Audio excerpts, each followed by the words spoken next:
AI tech is being used in interesting ways. Through its AI working group, over the past 15 months, CARU has been discussing AI in the children's space, specifically in generative AI. And we look forward to sharing more with you about that at the end of this webinar. Thank you all for joining us. We're really excited to be talking about today's topic, AI, Age Tools Unmasked. Today, we're going to talk about some uses of AI that, quite frankly, in our opinion, have been flying under the radar, specifically using AI to analyze a child's face. It can be fun, it could be inspirational, and it can be used for safety. We've seen recent announcements from Roblox and Google about using facial and age estimation to keep adults separate from children. And this technology has also been used in fun ways, such as the classroom. It came to our attention that some classrooms, some teachers are using it, some schools are using it, after school programs are using it to look at a child's face and then use AI technology to talk about what they may be in the future. For instance, a child may say that they want to be a firefighter, and for graduation video, a culminating event for the school, they show this child as a firefighter or as a teacher, as a veterinarian, as an artist. And it's exciting, it's fun, it's inspirational, but there are some risks involved. And today we're here to talk about those risks, to dive into the tech, and then hand it over to Julie from Yoti to talk about how it can be done right. It gives me great pleasure to introduce our panelists for today, Charlie Germano and Julie Dawson. Julie is known internationally for driving the ethical framework development at Yoti Digital Identity Platform. Julie leads regulatory and government relations for Yoti Digital Identity Platform, developing policy approaches for fraud prevention and safeguarding, liaising with national and sectorial trust frameworks in conjunction with Yoti's internal and external ethics board. Julie is an authority in digital identity policy, ethics, and governance. Thank you for joining us, Julie. We also Thanks so much. Thank you, Julie. We also have on today's panel our own Charlie Germano. Charlie is an attorney with decades of experience leading software development, cybersecurity, and operations teams in both the private and nonprofit sectors. Everyone on this webinar has more likely than not used code that Charlie has created. He currently serves as counsel and senior technologist in the Children's Advertising Review Unit, CARU, thank you here, where he advises safe harbor participants on COPPA compliance and other privacy issues. Charlie frequently contributes to media conversations on children's digital privacy and has been interviewed by numerous media outlets, including The Guardian, Privacy Policy, and Media Post. Let's dive right on in. Thank you again, Julie and Charlie, for joining us. Charlie, when we talk about facial recognition and age assurance and age estimation, which again are all the hot topics for today, especially with Google's announcement in August and Roblox announcement in September, saying that they're going to be using this technology in connection with children's faces. A lot of times the terminology facial recognition and age estimation, facial estimation, they get used interchangeably. Will you please walk us through those differences and tell us if they're the same or different, or explain the nuances, please? Sure, and thanks, Rikia. Do we have the slide up? Did we lose the slides? There we go. Yes, here we go. Thank you. So in June of this year, the FTC published an amended COPPA rule, and in that rule, they added this definition as part of personal identification. These are the words right here. And when I read this as a lawyer, I think, what do I need to do to comply? How long do I have? What's the impact? But as someone who's spent, several years, decades writing software, I think, what is this and how does it work? So we are going to dig into what is a facial template? What is a face print? How do they work? And what are the uses like facial recognition, facial analysis, age estimation? These are all different things. And so we are going to dive into that a little bit. Next slide. So the text at the top, this comes from an FTC policy statement on biometric information they published in 2023. Um, Face prints and facial templates, they differ in terms of how they're implemented, but they have a lot of similarities in that they represent data that is derived from a person's photo that you can then use to infer certain characteristics about them or identify them personally. Um, uh, you can infer their age, their ethnicity, their mood, a whole lot of different things.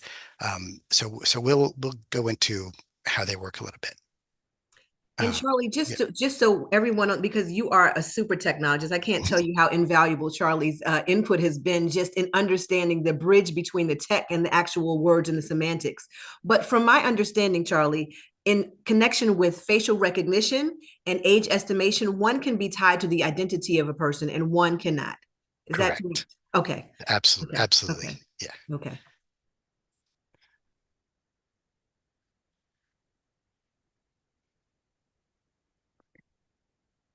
So yeah, so like Rukia was saying, so age estimation, these are very different things. An age estimation product analyzes a face.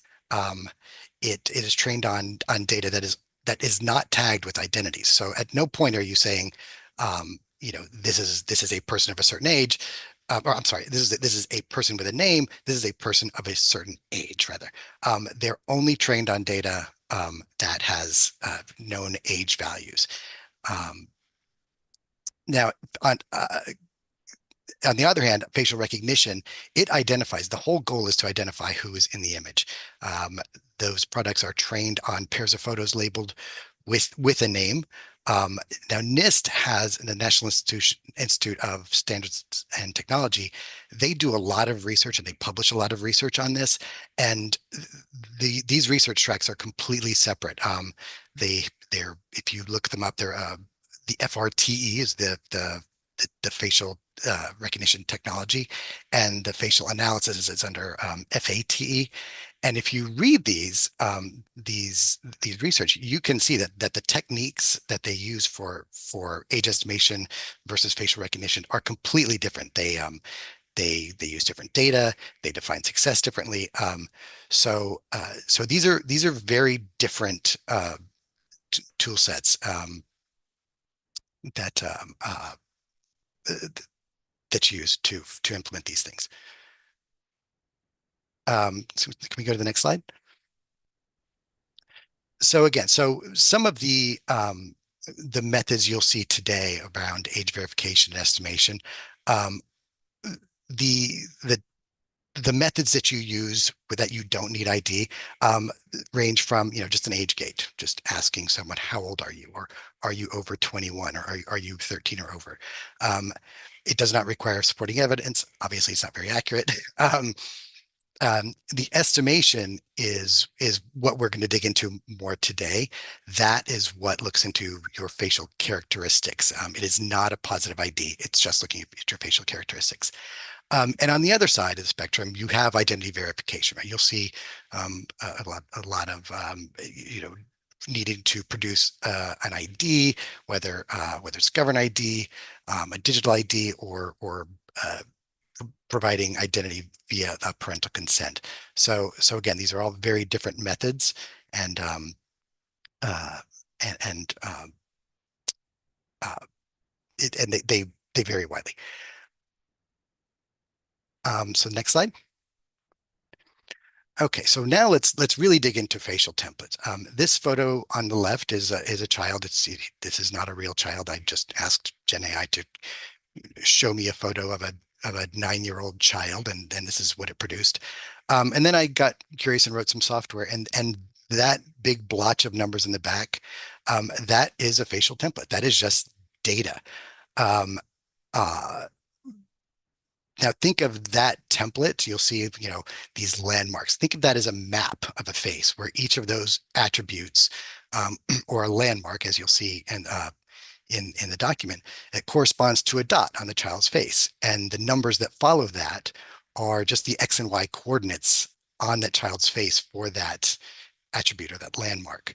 Um, and then kept getting curious, so I wrote some other code that recreated the child's face based on the facial template without that photo at all. So that's what that green spooky looking Halloween mask is. That is code that reads that facial template and then recreates attributes on that child's face just in that map. So I don't need the photo at all to create that. Now, the fact that I wrote this is not remarkable. The fact that it only took a day is the bar to creating these applications is really low now. It's very easy to do. I did this again in a day using only open source, free tools, free frameworks, um, free data on a standard commodity corporate laptop.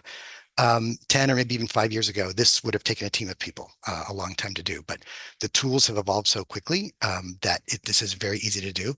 And again, I'm going to reiterate this a couple times today. This data is now personal information under COPPA. So um, even if you are collecting a photo and deleting it, if you have this facial template, that you have obligations for it under COPPA and a lot of state laws and certainly globally. So the next slide.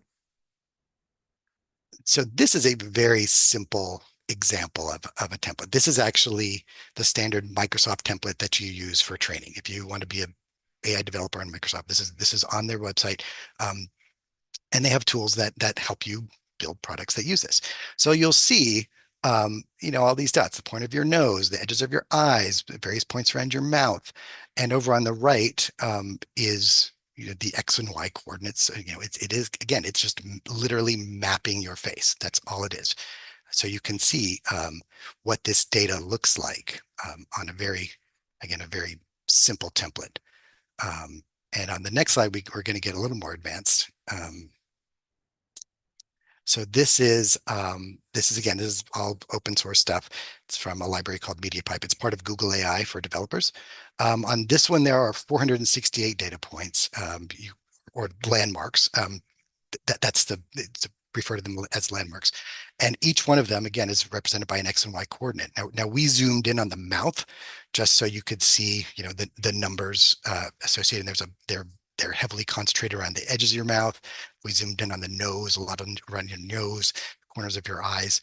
And again, this is an advanced free one. When you start talking about the commercial products that analyze the whole 3D model of your head, you'll have tens and thousands of points that can map your whole head and identify you, whether you're looking to the side, to the back, whatever. But using the positions of these dots, again, you can infer a lot of things about the person in the photo. And again, you don't need the photo. Once you collect this data from the photo, you don't need it anymore. You can throw the photo away and just use the data from these templates, which is why it is now considered biometric information and personal information under COPPA. Carly, and one thing that Yeah, we were please. talking about as you were showing me these dots is just literally there can be hundreds of data points around the mouth. If it's going up, if it's going down, when someone's face is being scanned. And a lot of this emotional intelligence AI, that's what it's picking up on to detect or to make a determination in connection with an emotion someone may be experiencing. So that's why these data points are so important. And it's like you said, it could be thousands, and it's just fascinating. Yeah, it's fun. It's fun stuff. Yeah, thank you. Um, and speaking of fun stuff, so we can go to the next slide. I ran this through, some photos of children I found. So those of us of a certain age might remember the Cosby Show. So again, this is just Keisha Knight William when she was little. I think this was season 1 actually. It and again this code just looks at this photo, extracts the template, and then recreates the relevant points of her face, and so you can see. And I did a couple more just for fun. So if you want to go to the next one, we recognize that from Home Alone, right? And the next one, this is her name is Dil Chalwad. She's a Bollywood child actress. So again, they're looking different ways. They have different facial expressions, and you can see, and like Rukia was saying, if you really zoom in on the mouth of the nose, there's a lot of data points around there that are relevant for this kind of processing. Um, so going back to the COPPA rule, and understanding that, these facial templates are personal information, and if you have it, that it's just like a name, right? It's just like an address, just like an email address. Um, because without the photo, you can still infer a lot of things about a person. And another element of the amended rule is that it has more specific language around operators' obligations for third-party data collection when they collect data on the operator's behalf. So if your business asks a third party to collect some of this data, you have even more obligations for for the care and safety of this data than you had in the previous iteration of the rule. And you've got until April 22nd of next year to comply with that, but that's coming. That's something that that your governance process is going to need to account for, right? Okay, do we want to go to the next one? So we were all talking a couple of days ago, and Julia just kind of mentioned something that caught my ear. Julia, I can't remember what exactly your words were, but it was something about what can you do with a day and no money, a month and some money, and a year with a lot of money, something like that. And that got me curious. So I took the rest of the day and I built an age estimation app. And it's terrible, right? So it looks impressive, right? You can do this again. You can do this in a day. It took me less than a day. I didn't start till 3 o'clock in the afternoon. It's really easy. The tools are really advanced. The problem is it's the fact that it's easy to do means it's really easy to do badly because all of these are wrong. Um, Dia was 8 years old in this photo, and my code was pretty sure she was 5. Keisha Knight Pulliam, she was 5, and my code thought she was 10, and Macaulay Calkin was 9, and again, my code was 96% sure he was 5.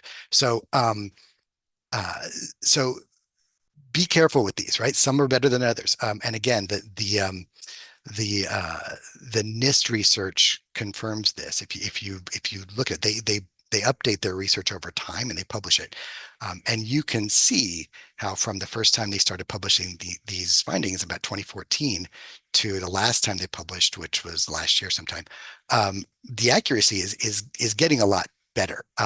But you know, but the difference between some of these tools and products, it's pretty vast, and Julie's gonna talk a lot more about this. But but again, the contexts are a lot different, right? So like your driver's license photo may be high resolution, but photos of you walking past somebody's ring camera or something is very different. So defining success on how well these work is really tricky because they're all very context dependent. So again, these are all things that if you have this data, your governance processes are going to have to be they're not getting easier. I'll say that, right? You need to really understand what data you have, the quality of it, and your obligations under it. Um, so let's go to the risk, and so that kind of leads us into the risk, right? When you have these templates, right? Even if you throw away the photo, you're still subject to COPPA, and even if you delete the source photo. Um, and again, the third-party data collection, if you contract with someone to collect this data on your behalf, you're responsible for their their care and feeding of that data as well. Um, your processes that for things like data subject access requests, it needs to account for this. If someone calls and says, I want all the data that you have on my child, this is data, this is personal data you have on your child. It falls under the rule. There's a lot of state laws. There's more coming every day about there are up to a couple dozen on states that have different variations of biometric laws. Some include this data, some don't. It's very state dependent. Um, and again, I'm going to keep harping on the governance process just because this is easy to do, right? When 10 years ago, when this was hard to do, you would know if you had this data. Now this data is easy to collect, it's easy to store, it's easy to process, and it's hard to know because they're not photos that that would typically you would flag. And again, the results from these these different tools, don't buy the one I built, right?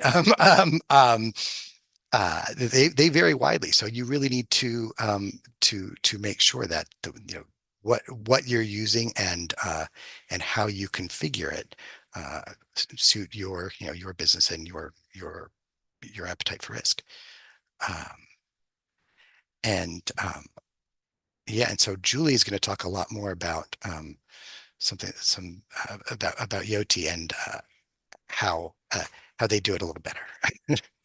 Well, Charlie, I will say that I would take your software any day because it said that I was 28. I'll take it. I thought it was well done. Excellent. I would get that. This is just a self-esteem tool all the time. I just keep running my face through. Thank you so much, Charlie, for taking us through that. And I think it's Thanks, such an Ricky. important point or data point that these things will become very relevant as of April next year. You will be responsible for this information as it is considered personal information, and it will be actionable as of April 2026. Thank you, Charlie. Thanks, Ricky. Thank you. And Julie, we'd love to talk to you because you are using this technology, you're doing it right, and we'd love to hear more about how you use this company and especially with your background in ethics and governance. So we'd love to hear about how Yoti, the science behind your technology. Thank you so much, Charlie and Rukia, for teeing that up. So yes, we're a company that specializes in enabling people to prove who they are or how old they are. So we kicked off in the identity world and did lots of enabling people to prove who they were for Know Your Customer identity checks. And about 6 years ago, we saw that a lot of people just needed to prove age. And most of us on the call will probably have an identity document. And so there were quite a few ways for people that owned an identity document, people that had a credit reference file, people that had set up mobile phone contracts, people that had social security numbers, people that had credit cards.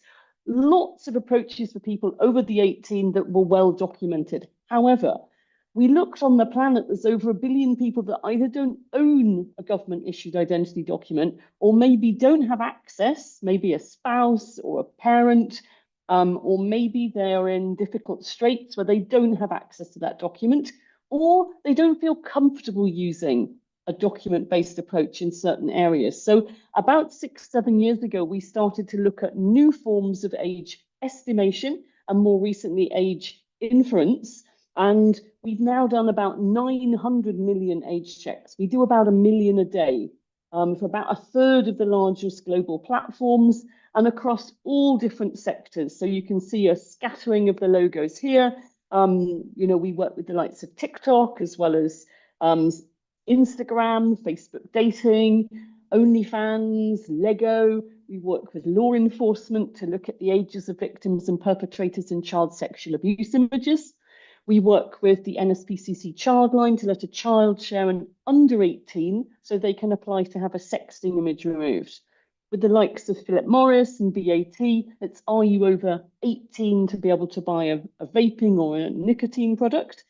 Then we work with alcohol vendors, we work with supermarkets, with gaming and telecoms. That could be, are you over 16 and participating in live chat, or over 18 in more adult immersive areas, and then specifically with adult content in various parts of the world where either people uploading content or consumers need to prove age. So a whole range of different contexts for age-restricted goods and services. And I'm also co-chair of the Age Verification Providers Association. So there's about 40 or so organizations that are independent age assurance providers. So hopefully this gives me some background to talk to you today. We've done and set up, as I said, over 900 million age checks. We've also set up about 20 million reusable digital identity wallets for individuals. So we understand the identity landscape, the reusable, the one-off transactional identity, and then all the different evolutions of verification, estimation, and inference. But the one we're going to dive into more today is facial age estimation, because what we see on a volume basis is when you offer people several choices, in the main, between 60 and 85% of people, when they've got several different choices of age assurance, are picking this estimation approach. And if you'd have asked me that a few years ago, I would have thought you were, smoking something strange. It sounded a bit crackpot, but actually, this is what we've seen. We've seen this across country, across industry, that a lot of people are picking the facial age estimation. So please could we go to the next slide? And you can see what it actually looks like for an individual when they're asked to go through a facial age estimation. It's as simple as this. An oval will come up. It will ask you to place your face in the frame. And it's doing a few things behind the scenes. So first of all, it's detecting, are you a live human? You're not a still image. You're not a video. You're not a hologram. Are you actually a live individual? And then it's going to do that analysis, a pixel level analysis.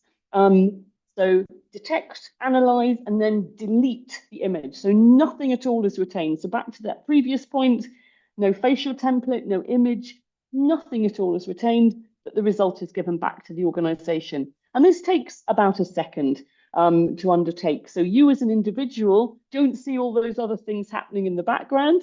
It just asks you to put your face in the frame. It does what's called a passive liveness test, just looks, and then it gives back the result. It doesn't tell you for vanity, sadly, that you're looking really well for your years. It just normally tells you, yes, you're over 18 to access this service. Or it might be a teen service and you're trying to get in the 13 to 17 area. So that'll work if you're 13 to 17, but if you're a 5-year-old or a 55-year-old, it's not going to let you go into that area. So could we go to the next slide, please? So how is it built? Now, one of the things that Charlie described is you needing to have a ground truth. So you have to give the neural network millions of images, which have to be diverse and have to reflect the global population. And it's just faces with month and year. Faces with month and year, and you have to ensure that that is across a range of males, females, and from all, parts of the world. And that is the key element. It's giving it a ground truth where you know that is accurate. And we do that through that other service I described of Yoti, the Yoti reusable digital identity wallet, where we've had over 20 million people choose to set it up, and they can opt out at the point of setting up that app or any time subsequently from this data collection. But that's how we were able as a company to access this really unusual ground truth. Could we pop to the next slide, please? So here we go. And I think it's really helpful to see it like this. Detect the face, analyze at the pixel, give out the result, and then instantly deleting that image. So it's not recognizing that this is Charlie or Ruqayyah or Julie. All it's doing is detecting this face, seeing it's alive, doing that analysis, and giving back. Now, it could be that the company just needs to know this person is over 18. It might be, for example, outside of the US at the moment, is someone over 25 and able to give verifiable parental consent.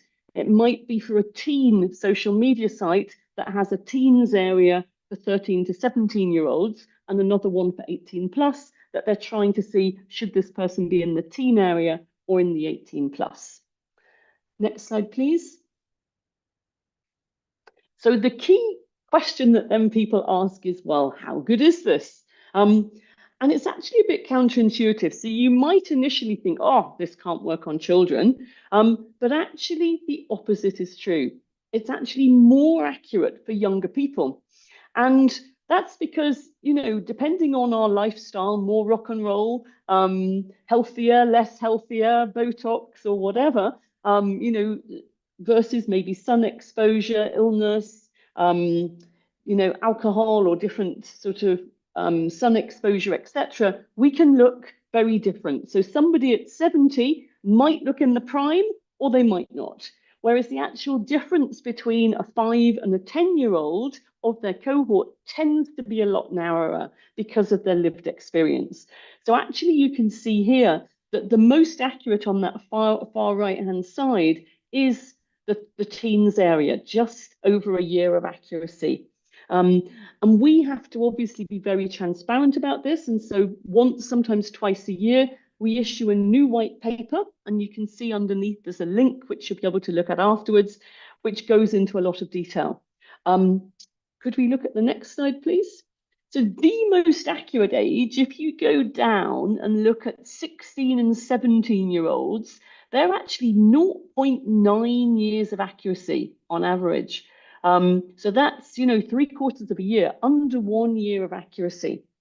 And it's just above a year above and below that. We don't know if it will get much better than that, but that's already a huge improvement in the last few years. And that's built upon literally training the algorithm with hundreds, millions and millions of images where we have the ground truth. And what we did in the UK was work with the UK Information Commissioner's Office, the ICO, to work with them on building out the data sets. So initially it was just from 13 and above, and they said with the upcoming age appropriate design code, could you go from 6 all the way to 70? And then how could you build in explainer materials, stems of the science, technology, engineering, sort of teaching side for children, for parents, for educators, and for policymakers. So we worked on that based on some of the UNICEF guidelines of explaining AI to young people. So very much in the way that Charlie described to this audience, a lot of those details earlier on, we tried to build in that sort of education so it could be understandable by a school group of 7-year-olds, by parents, by civil society, by policymakers, and created a range of materials. So what you can also see in the white paper is more details on the false positives, false negatives, true positives, true negatives, standard deviation. We go into a lot of detail. Next slide, please. So how good is this, and what gets you to the highest level of assurance? So if you went on the left-hand side and all you were doing is just the liveness check, it wouldn't really be great.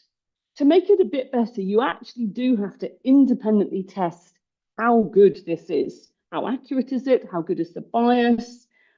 Where has the technology, where has the data been gleaned from? Has it been gleaned in accordance with data privacy regulations?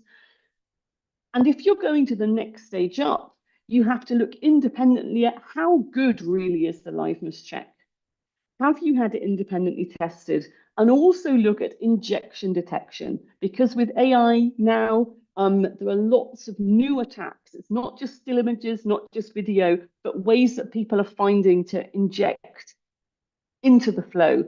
And then on top of that, if it's a regulated service, take, for example, access to pornography in Germany, back in 2021, when they started working with us and with facial age estimation, they set a 5-year buffer. So they looked at how accurate the technology was, that sort of couple of years accuracy at the age of 18, 19, 20. And they said, well, to be conservative at the beginning, we're going to give a 5-year buffer.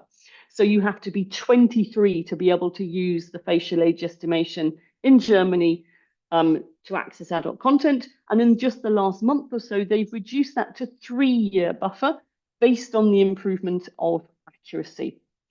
And this is something that could be different again if you were looking at a different service. So it's a risk-based approach that each regulator will look at. And they'll also look at it with that inclusion lens of what are the other ways that people have to prove their age in that country. Are there good credit reference agency bureaus? How many people have got documents? What are people's comfort level of using them? And what are the options at 18 versus 16, 15, 13, and given the risk profile? Next slide, please. So back to that one point that Charlie made earlier, and Rukia mentioned right at the beginning, there are lots of different facial technologies. And this diagram, I really thank the people at the Future Privacy Forum for. They did this way back in 2018. So it's not new that there are these new different technologies, different facial technologies, facial detection, facial characterization, a facial verification one-to-one, one-to-many, looking at the same face going around the room, unique persistent identifier. So places like NIST have known that these were all very different, separate technologies for way back. However, in the public knowledge, we've mixed them all up. So what this chart does really well, if you're looking at facial age estimation, it is just those two boxes at the left, detection and characterization. And it's none of the things on the right. It's not saying this is my face going around a room. It's not like when I open up my phone, is this me opening up my phone? It's not looking at my face in a football pitch. It's only those two at the left. And if we go to the next slide, you'll see that was how, oh, it's not on there. It must be on a different slide. We've got a phrase from the Information Commissioner's Office in the UK, which specifically said there's no unique recognition with facial age estimation. And that is something that was a really useful quote, and it's not deemed to be sensitive data. What we do also is publish exactly those levels of accuracy, because what's important is for, say, an alcohol company or a nicotine or an age-restricted goods organization to look at what are the alternatives and to look at what is deemed proportionate. So regulations for content and for data protection are having to do that balancing act.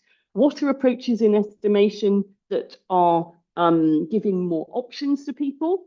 And what are the options that are open at different ages? So say, for example, you looked at credit card ownership. Not everybody has access to credit cards, and that could be something that's linked to income, to economic deprivation, as to whether or not you do have access. And yet, for many years, that's been deemed an acceptable approach.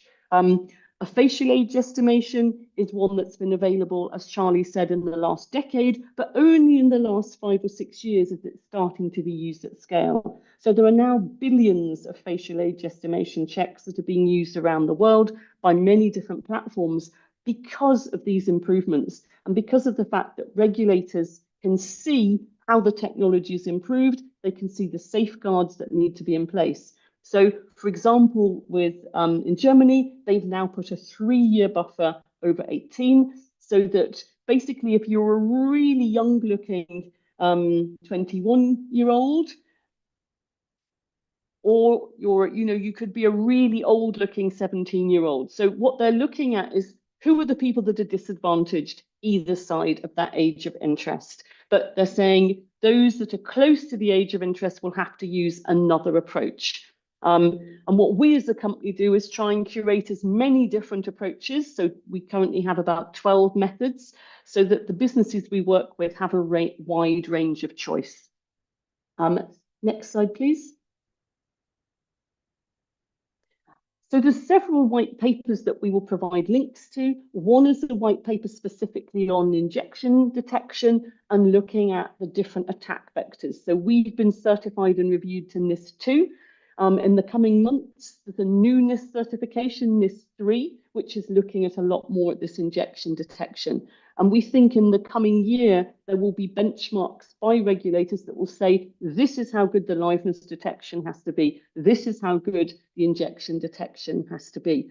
In the same way, when you're looking at document-based approaches, they will say you need to have a document authenticity check, a liveness, a face matching, and they will be much more specific in time. I think we've seen that with the latest New York regs that have come out. We're starting to see that specificity. Next slide, please. So yes, the NIST benchmark, and why this was a real groundbreaking one. As Charlie mentioned, you've got separately for quite a few years the facial recognition benchmark, and really good vendors around the world have kept improving on that work. Now they have the FATE, which is facial analysis, and that is just looking at age. And they've got 11 million images where they knew the answers. So they've got image and they know this is 33 years and 2 months. Image, they know that this is 29 years and 6 months. So they've got all the answers next to 11 million images, and a really diverse set of countries from Africa to Asia to Europe, US, all over the world. And not only have they looked at skin tone light, mid and dark, according to the Fitzpatrick scale, they've also taken a whole range of different countries around the world as a proxy. One of the things they're starting to do is also use mobile phone camera images. Up until now, it's been more border images, images from law enforcement, and they're starting to improve that as well. Our company's focus has been mainly on that younger age group, and looking at the mean absolute error of where we see the most use cases. And so that is one that we're working every time NIST updates and opens up the benchmark again. We and a number of other companies are part of that review. We've also been part of the work in Australia, where the Australian government has been doing benchmarking. They've reviewed over 40 different age assurance approaches in the last 6 months, published a huge degree of data on that. And we were at the highest technology readiness level for all of the approaches we put forward: the reusable digital identity app, the one-off upload of documents to just share a data minimized age, and this third area, the facial age estimation. Next slide, please.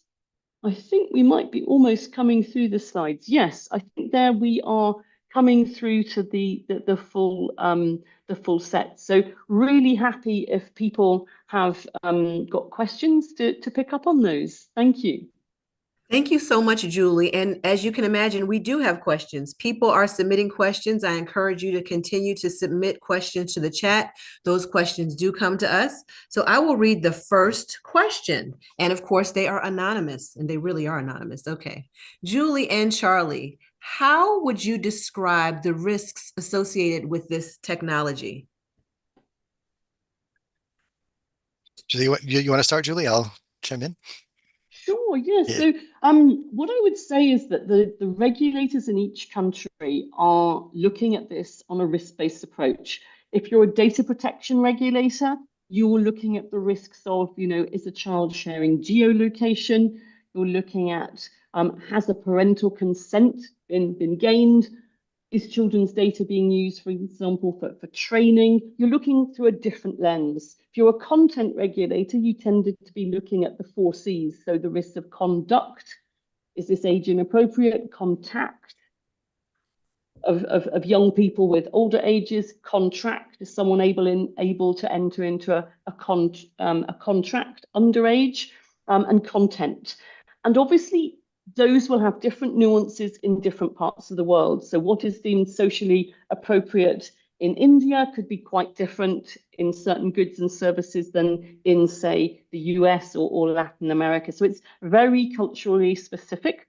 I know that we, and the companies that are involved in the standards processes, we look specifically to abide by all regulation around the world for the good or service, and in addition to look at all the data protection and cybersecurity elements that are needed to always share data minimized age and to always show transparency about how the approaches are built, and to take part in the public benchmarks that show clearly how good is this technology, because every technology will have attacks against it. So looking at that circumvention, Charlie, you mentioned before about the sort of 10 minutes low skill. What could you do with 10 minutes low skill and little means? What could you do with say 1,000 hours high skill and a lot of money? And what regulators are having to look at now is actually with a lot less money and a lot less skill, people are able to do more than they could 2 years ago. So we work with bounty programs, we work with ethical hackers, we even work with colleges for digital skills with a younger demographic in sort of late teens, early 20s to see what are the ingenious attacks that come through there. So risks are evolving. They differ according to the regulator, but that risk-based approach is one that is very country and domain specific. Over to you, Charlie. Yeah. So I would add on to that from the if I'm an operator, it's very hard to know what data like if you're capturing this data or if your third parties are capturing this data, and if they're only using it for the purposes that it's captured for, right? This would have been really hard to do 5 years ago, and now it's just prevalent. So internally, just the level of engagement you're going to need to have with your data teams, anyone who's collecting or processing this data is it's higher than it was before, because there's so much more of it and it's so much easier to collect and process, and not everybody knows, right? Do the teams that that have their hands on this data, do they know what their obligations are? So I think there's going to be a lot of internal processes that need and governance processes that need a second look going forward with these. Okay. Yeah. Thank you. Thank you, Charlie and Julie. Julie, and when you first began talking about the technology in connection with facial recognition, because your company offers so many different things, you mentioned that you would have guessed a couple of years ago that people would not have wanted age estimation. Can you tell us why?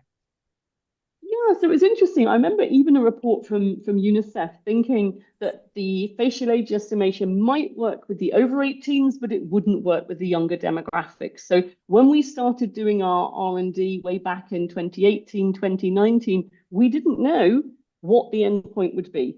We didn't know how good the technology would get, that it's getting to under a year of accuracy for young people around that 16 and 17 age group. We did not know that it would get to that level. So it took trial and error. It took us actually iterating. We worked and actually built a program called the Share to Protect program, where we worked in different parts of the world. We did the STEM education. We worked with the Information Commissioner's Office.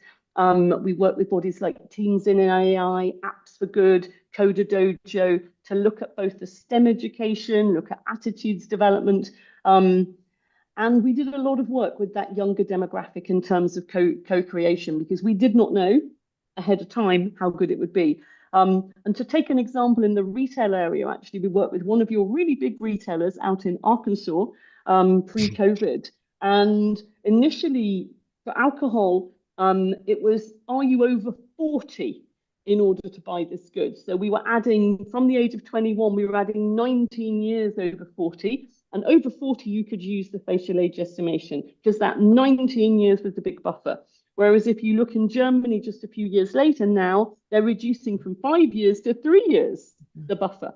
And that is all something that's been worked on and has been tested, and we keep sharing those results. So that's why we do the regulatory roundtables. We share the white paper, we have it independently assessed, and we're showing how good it is, where it's improving. And we keep working at that to make sure that we're not negatively disadvantaged. We've also worked with LGBTQ nonprofits, and yeah, we keep improving it. Does that answer enough? Absolutely. And when you said that, I wasn't surprised, just because of the anonymity that's associated with the estimation. That's why I wasn't surprised at all. And getting back to that anonymity, Charlie, because I want to talk about just the new amended COPPA rule and about why it's so important that people be on top of it, because of the way this came to CARU's attention through the working group, through the feedback we're receiving in generative AI. So when a child is giving a picture to a teacher or a program to be used with this technology to show them in the future, or to show them in these different jobs, if that, because we talk about this too, we talk about the privacy policies. Right. The tool that they may be using may not do anything, but I would love for you to talk about the tech and the importance of the third parties, because I know some of these companies may not be doing things directly, but they rely on tools from third parties to process this data and just to ensure that it's done properly. So just want to. Yeah, and poor teachers, they're juggling enough. They're juggling up, 25, 6-year-olds. They got a lot to worry about. They may not have time to read every privacy policy for every piece of technology that comes across their desk. I'm just saying. So yeah, the example you gave before about the children, the firefighter, and if I'm a teacher, I think that sounds really cool, right? And then that sounds like a really fun thing to do with my students. But where is that data going? What are they doing with it? Is it getting trained for a model? Is it getting shared? Is it getting sold? We don't, right?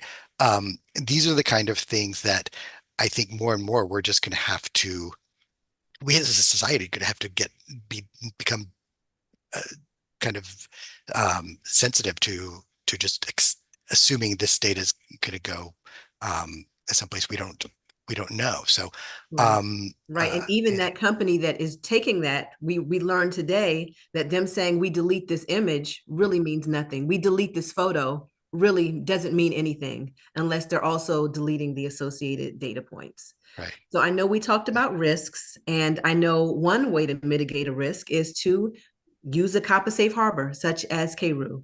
So we ensure that you are COPPA compliant. We ensure that if you're using technology in any way to collect children's PI, that will be COPPA compliant, including digital face prints, including what's happening with your third parties. We do rigorous tests, and we're lucky enough to have Charlie, who's of course developed code for us to look through so many things and to just analyze so many elements of products to ensure that companies are COPPA compliant. But I think that is one way that anyone can kind of look to see that technology is being used safely, is to look for that COPPA safe harbor seal, which we provide. I see another question in the audience. I think that Julie answered this, but it says that how has Yoti tested and mitigated for potential biases where AI facial recognition tech routinely estimates under 13 children with darker complexions as being estimated as older or teenagers? No, that's a really important point. And that was one of the reasons why we work specifically with the Information Commissioner's Office to extend our data set and to be really transparent, publishing from the age of 6 all the way to the age of 70. So hopefully afterwards we can share that exact chart and people can see that the differences are sort of, very transparent. We will say exactly how good it is, and the variation is really tiny across those age groups, across the ages, skin tones, and genders. We also took part in the NIST benchmark, and one of the good things that NIST has done is not just look at the Fitzpatrick matrix, but also have these country proxies. So looking at a whole range of different countries around the world to have a wider set of ethnicities, and with a really big sample of 11 million. I think it's also important in the language of this question just to tweak that what we're doing is facial age estimation. So absolutely with facial recognition, that is a totally different track. And one of the things that I know has taken many years for that industry to look at is exactly those elements of being transparent about how good it is across skin tones. With our facial age estimation, one of the things we did specifically with that younger demographic was put in equal numbers of children of each age group and equal numbers of data when we were training it. And we found that had a really positive impact on the bias levels, and we keep on trying to improve that. So it's something that we know you have to keep working at on all of the different age groups. And we think that transparency is also really important, which is why we take part in the work with NIST, also the one with Australia. So in Australia, they found recently in working with their First Nations and Torres Strait Islanders group that the facial age estimation can also be inclusive for what they're looking to do in Australia for that demographic. And they've reviewed specifically with that in mind. They worked with, I think it was about 24,000 young people. They did mystery shopping as well as working with schools, with educators to test across all the different technologies. So that's another really good data set of people are wanting to see assurance technologies from a range of vendors, over 40, and to look specifically at those bias levels. I think what's also interesting is to look at some of the traditional methods that we might have thought were equitable and to question. So if you look at credit card ownership, is that something that is also without bias? And then we have to look at the risks of circumvention. So what is it that could be a knowledge-based question that people could access? So across each of the different methods, we have to look critically at what are the positives, negatives, intended, unintended consequences, and where do we need to have more transparency? For example, one of the big topics of discussion that we were picking up on just before we started was around operating system level checks.